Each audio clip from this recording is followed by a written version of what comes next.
Muy buenos días, compañeros y profesora. Somos el equipo número 8, conformado por Sebastián San Vicente, Froilán Santillán y Eduardo Roldán, y les presentaremos el método inferencial. Hola, soy Eduardo. En esta ocasión veremos qué es un análisis no paramétrico. Empecemos por decir que un análisis se basa en pruebas, las paramétricas y las no paramétricas. Las paramétricas se basan en métodos cuantitativos. Esto significa que se pueden graficar con base a sus datos, en forma de curva, ya que estos tienen escalas de medida. Las no paramétricas también son herramientas de estadística, pero estas se basan en datos ordinales o nominales, que se aplican principalmente a la población. Algunos ejemplos de datos nominales son la religión, la raza, el sexo o color de ojos. Y los ordinales pueden ser lo alto, lo mediano, lo bajo o la intensidad de un dolor, que pues te puede ser agudo, subagudo o crónico. Como ejemplo, si en una encuesta se preguntan preferencias que van de me gusta a no me gusta o ¿qué prefiere, lo caliente o lo frío?, sus respuestas serían los datos ordinales. Las pruebas no paramétricas no necesitan datos de ninguna escala de medida, de intervalo o razón, pero sí los puede utilizar por sus propiedades nominales. Por esto mismo, no podemos graficarlos, ya que sus datos son nominales y ordinales, porque estos se consideran de distribución libre. Por lo tanto, no se puede generar una curva.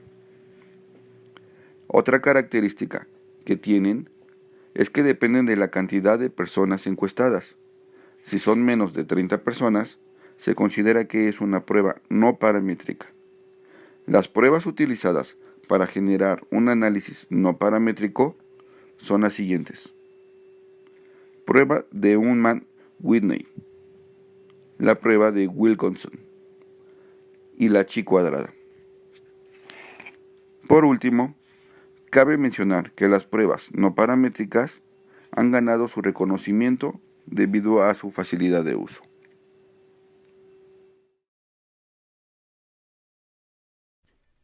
¿Qué es la prueba de chi cuadrado?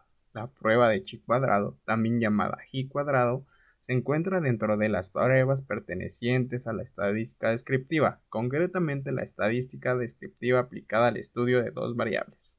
Por su parte, la estadística descriptiva se centra en extraer información sobre la muestra. El nombre de la prueba es propio de la distribución chi cuadrado de la probabilidad en la que se basa. Esta prueba fue desarrollada en el año 1900 por Carl Pearson. La prueba chi cuadrado es una de las más conocidas y utilizadas para analizar variables nominales o cualitativas, es decir, para determinar la existencia o no de independencia entre dos variables. Que dos variables sean independientes significa que no tienen relación y que por lo tanto una no depende de la otra, ni viceversa. Así, con el estudio de la independencia, se origina también un método para verificar si las frecuencias observadas en cada categoría son compatibles con la independencia entre ambas variables. Como otras pruebas para el mismo fin, la prueba chi cuadrado se utiliza para ver el sentido de la correlación entre dos variables nominales o de un nivel superior. Por ejemplo, lo podemos aplicar si queremos conocer si existe relación entre el sexo, ser hombre o mujer, y la presencia de ansiedad, sí o no. Para determinar este tipo de relaciones, existe una tabla de frecuencias a consultar, también para otras pruebas como por ejemplo el coeficiente Q de Joule. Si las frecuencias empíricas y las frecuencias teóricas o esperadas coinciden, entonces no hay relación entre las variables, es decir, estas son independientes. En cambio, si coinciden, no son independientes, existe relación entre las variables, por ejemplo, entre x e y. Para realizar este contraste, se disponen los datos en una tabla de frecuencias. Para cada valor o intervalo de valores se indica la frecuencia absoluta observada o empírica o I. A continuación, y suponiendo que la hipótesis nula es cierta, se calculan para cada valor o intervalo de valores la frecuencia absoluta que cabría esperar o frecuencia esperada.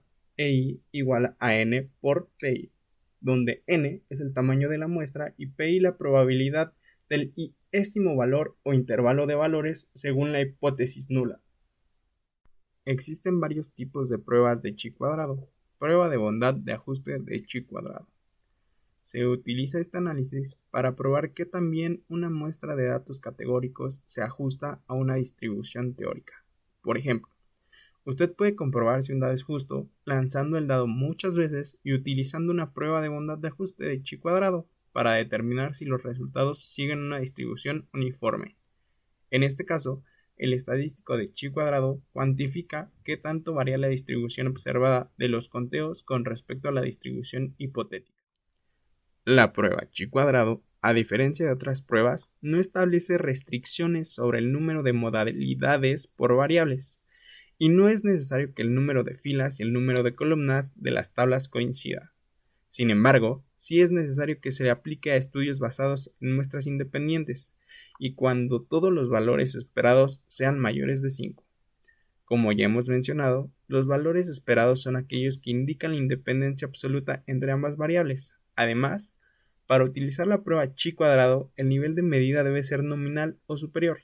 No tiene un límite superior, es decir, no nos permite conocer la intensidad de la correlación. Dicho de otro modo, el chi cuadrado toma valores entre 0 e infinito.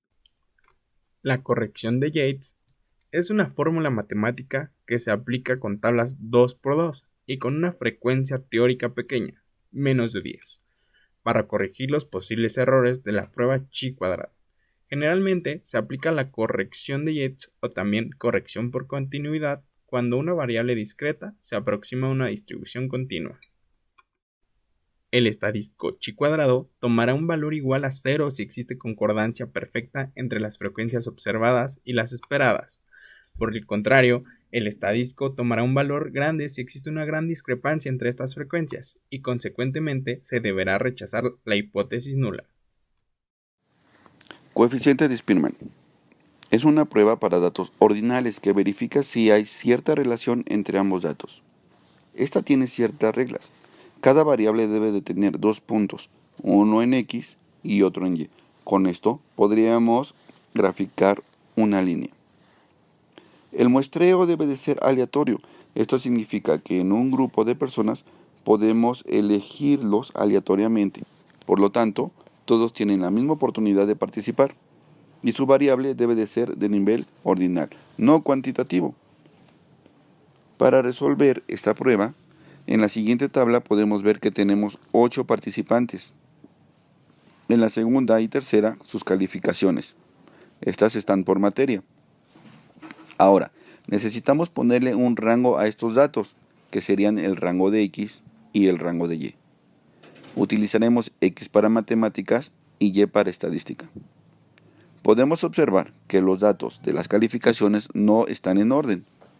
Para obtener el rango tenemos que darle un orden a estas materias, que sería acomodar los números de menor a mayor en las respectivas columnas de X y Y. Posteriormente, restamos la columna de X con la de Y. El resultado que nos dé esta resta de ambas columnas lo colocaremos en una columna adicional.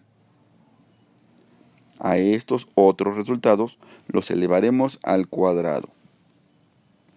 Para finalizar, en esta última columna haremos la sumatoria total de todos los resultados que estuvieron al cuadrado. Como pueden observar, nuestro resultado final es 82. Con este dato obtenido, podremos realizar la siguiente fórmula, donde tenemos 1 menos, y tenemos aquí una imagen que parece una Y con una D al cuadrado. Esta imagen representa la sumatoria de la diferencia de los rangos al cuadrado. Quiere decir el resultado que acabamos de obtener, que es 82. Esto lo vamos a dividir entre n por n al cuadrado menos 1, donde n lo vamos a sustituir por el número 8. Y 8 porque es el número de participantes que tenemos en nuestra entrevista. Entonces quedaría 1 menos 6 que multiplicaría a 82 entre 8 que multiplica al 8 al cuadrado menos 1. Físicamente es solamente una sustitución de los valores. Si seguimos con esta rúbrica, tendremos que 1 menos 6 por 82 nos da 492 y 8 al cuadrado menos 1 nos daría 63. Por lo tanto, multiplicaríamos el 63 por el 8. Entonces tendríamos 492 entre 504. Si hacemos la división, tendríamos que sería 0.9761 el resultado. A este resultado lo leeríamos de la siguiente forma. 1 menos 0.9761 nos daría 0.23. ¿Pero qué significa este 0.23? Ahora les voy a mostrar una tabla de valor de correlación. Esta tabla va de menos 1, pasando por el 0 y llegando a más 1. Esta tabla, como lo dice, nos va a medir la relación entre las dos primeras tablas, que serían las calificaciones por materia. Podemos observar que nuestro resultado final es 0.23. Por lo tanto, se encuentra del lado derecho del 0, dentro de las corrientes positivas, o lo podríamos llamar que tiene una variable fuerte.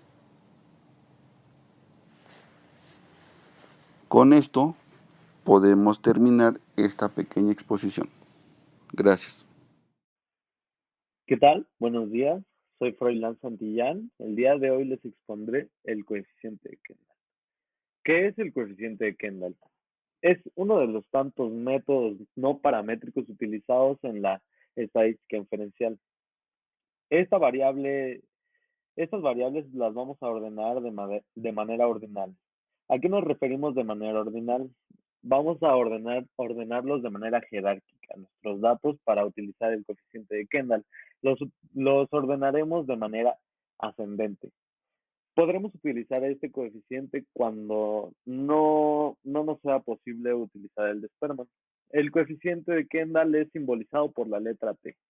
Siempre el valor va a oscilar entre -1 y +1. El procedimiento del coeficiente de Kendall es el siguiente. Por paso número 1 se ordenan los datos de las variables independientes, que son las X.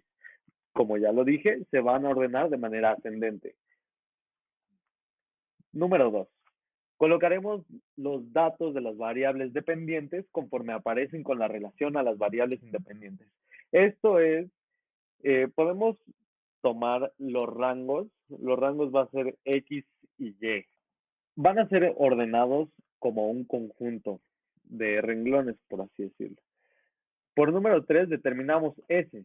S se obtiene sumando la resta del valor X menos el valor Y de cada rango. A continuación veremos un pequeño ejemplo. Bueno, seguimos con el paso número 4 en el procedimiento del coeficiente de Kendall. Utilizaremos la fórmula para el coeficiente de Kendall ya cuando tenemos determinada la letra S. Por último, se determina si las variables X y Y tienen relación. Procedemos al ejemplo donde tenemos 10 sujetos. Estos 10 sujetos fueron cuestionados acerca de su motivación al presentar una prueba. La motivación va a ser X y los aciertos van a ser Y. Aparecen primero los datos brutos. Los datos brutos se refieren a que no están ordenados y se presentan así como fueron obtenidos. En la tabla de abajo ya podemos apreciar que los datos ya están ordenados. Como dije, la variable X va a ser ordenada de manera ascendente y la variable Y será ordenada de manera en cómo fue ordenada la variable X. Ahora tenemos que sacar, bueno, ordenamos los aciertos en el examen. Primero sacaron 4, 2, 5, 8, 9, 10, 11, 12, hasta 13 y 14. Ahora ordenamos los valores y analizamos cuántos valores se encuentran adelante de 4. Son 8. Y de valores atrás del 4 serían 1. Y así sucesivamente con los demás. Se eliminan los datos que ya tomamos en cuenta. Por eso aparecen los ceros. A continuación pasamos a la siguiente diapositiva, que es donde ya obtenemos S. S, como ya les había dicho, se obtiene de la resta de los rangos. Por ejemplo, en el rango número 1 obtuvimos 8 menos 1. Y así se van sumando sucesivamente con el resultado de la resta. Ya que tenemos S, nada más sustituimos los datos con nuestra fórmula y nos da el resultado 0.95. Que esto significa que existe una correlación entre nuestros datos.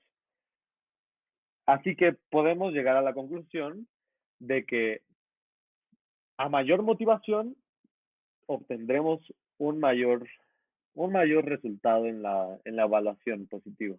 Obtendremos más aciertos. A continuación les presento la referencia. Muchas gracias.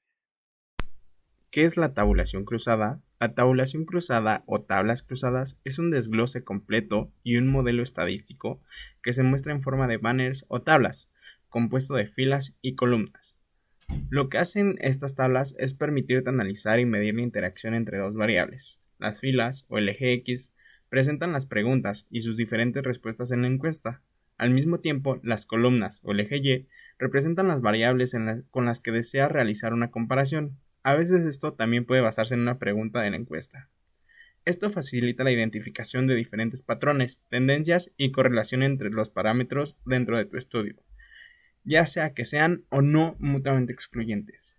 La tabulación cruzada te permite ir más allá de los datos en bruto y ver cómo una o más preguntas o variables se correlacionan entre sí.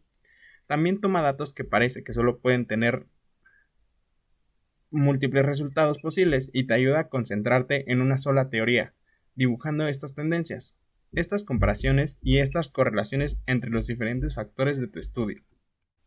Características de la tabulación cruzada. La tabulación cruzada se puede aplicar a los siguientes tipos de segmentos como variables.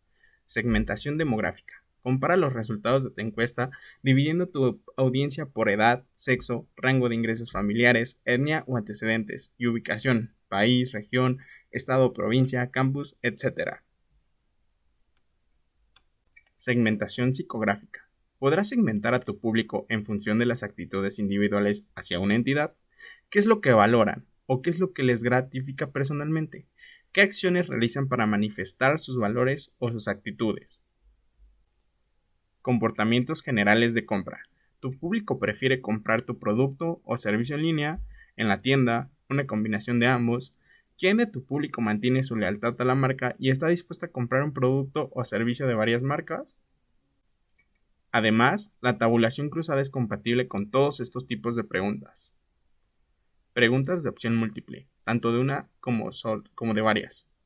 Preguntas de menú desplegable. Pregunta tipo matriz. Preguntas de clasificación o de la escala Likert. NPS. Análisis de conjoint. Análisis de max-diff. Por último, la tabulación cruzada se puede aplicar a diferentes tipos de datos cuantitativos, como las escalas nominales, ordinales, de intervalo y de proporción. Usos de la tabulación cruzada.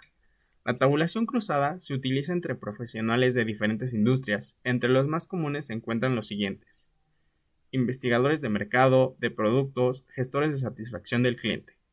A través de encuestas de retroalimentación y de satisfacción de productos y servicios, el uso de metadatos y datos demográficos La tabulación cruzada proporciona resultados procesables para mejorar los productos y orientar el enfoque de las campañas de marketing. Una encuesta de satisfacción del cliente ayuda a los gerentes e investigadores a identificar las áreas de mejora dentro del departamento o región de la empresa.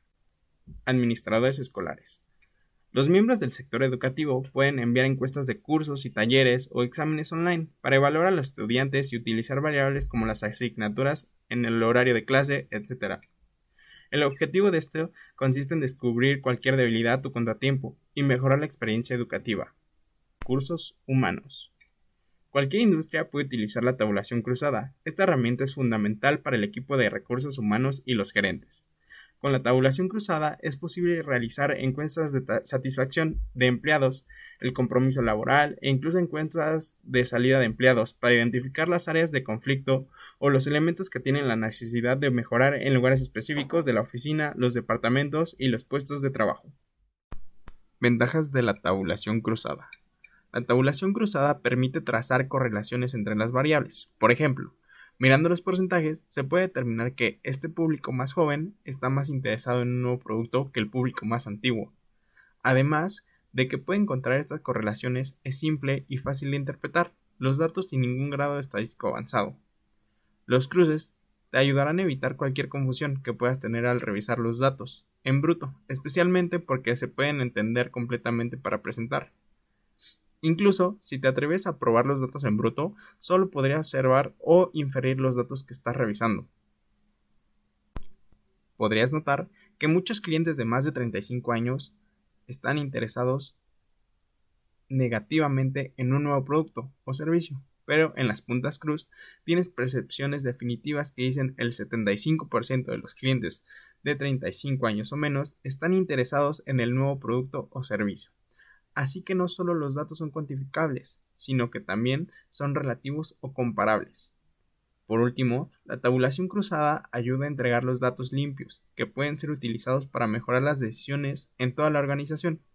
Al tener datos cuantificables y comparables fácilmente disponibles, harás las preguntas de seguimiento adecuadas. Como resultado, podrás profundizar en los datos y encontrar más anomalías y perspectivas interesantes, ya sea a través de filtros de audiencia o a través de variables personalizadas, basadas en otras respuestas de encuestas u otros datos de perfil que hayas almacenado en la plataforma. En general, la tabulación cruzada ayuda a traducir sus datos en resultados y los resultados en teorías. No solo mejora los datos y los hallazgos que tienes, sino que te permite comprender mejor y más fondo qué datos de tu investigación adicionales necesitas buscar y determinar. El día de hoy les expondré qué es el análisis de resultados. ¿En qué consiste el análisis de resultados? Bueno, el análisis de resultados consiste en explicar los datos que anteriormente hemos obtenido gracias a los coeficientes que hemos utilizado, y en base a los datos que hemos obtenido tenemos que seleccionar cuáles son los mejores datos, cuáles son los datos que realmente nos van a servir y cuáles son los datos que realmente vamos a utilizar. Tenemos que darle fiabilidad a nuestras palabras, bueno, más que nuestras palabras, a nuestros datos que tenemos.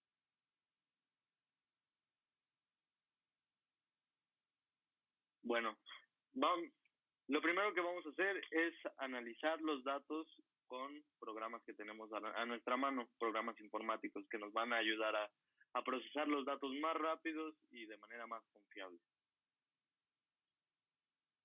A continuación pasaremos a la elaboración del reporte. Este es el paso más importante, ya que en él es el documento en el cual vamos a presentar todos nuestros resultados que obtengamos. Aquí vamos a presentar la información de manera más simple, por así decirlo, para que sea más digerible, más fácil interpretar los datos, y esto nos vamos a apoyar con gráficas. Las gráficas, más que nada los elementos visuales, nos van a ayudar mucho a comprender mejor nuestros datos. Bueno, a continuación tenemos los tipos de reportes. Quiero tocar este tema muy rápido, y solo hay 4 tipos de reportes. Existe el científico.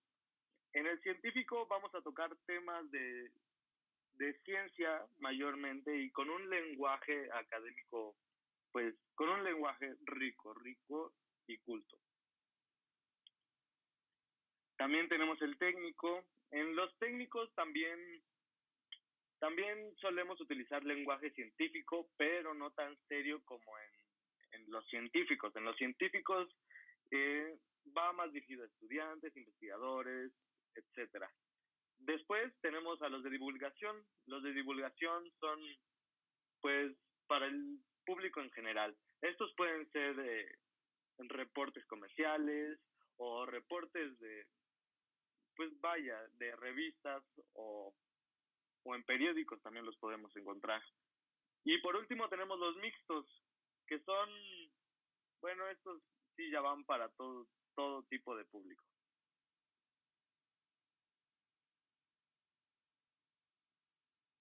Bueno, también quiero mencionar que hay 2 tipos de contextos, el académico y no académico. En el académico presentamos los resultados de manera formal. Estos reportes van a profesores, a estudiantes, se manejan en instituciones, son muy formales. Y también tenemos los no académicos, que pues no carecen de un lenguaje científico. Bueno, enseguida vamos a explicar los pasos a seguir en la elaboración del reporte. Primero que nada, tenemos que revisar cada resultado. Tenemos que compararlo, contrastarlo y verificar que sea correcto el dato y que nos sirve para lo que necesitamos. Hay veces que utilizamos otros procedimientos, otros coeficientes que no nos ayudan. Tenemos que ver qué coeficiente es el mejor para cada caso. Después de eso va el siguiente paso, organizar los resultados. Esto no es muy difícil, nada más tenemos que organizarlos de una manera lógica. Siguiente paso, cotejar diferentes resultados. Este paso es importante porque tenemos que contrastar diferentes informaciones de diferentes investigadores para poder así refutar o comprobar las hipótesis. El punto número 4 sería priorizar la información más valiosa.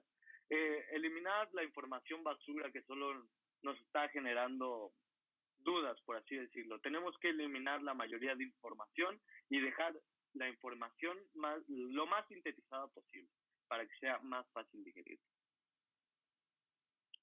Enseguida tendremos que copiar nuestros resultados que obtuvimos en los programas informáticos y pegarlos en nuestro documento para que se puedan leer. Después explicaremos los datos que obtuvimos. Aquí tenemos que explicar cómo obtuvimos los valores y tenemos que explicar más que nada las características de nuestros valores. Por séptimo paso tendremos que volver a revisar los resultados porque no tenemos que fallar. Tenemos que ver si nuestra hipótesis fue correcta o si tenemos que volver a investigar otra hipótesis. Por último, ahora sí, va la elaboración del reporte de la investigación.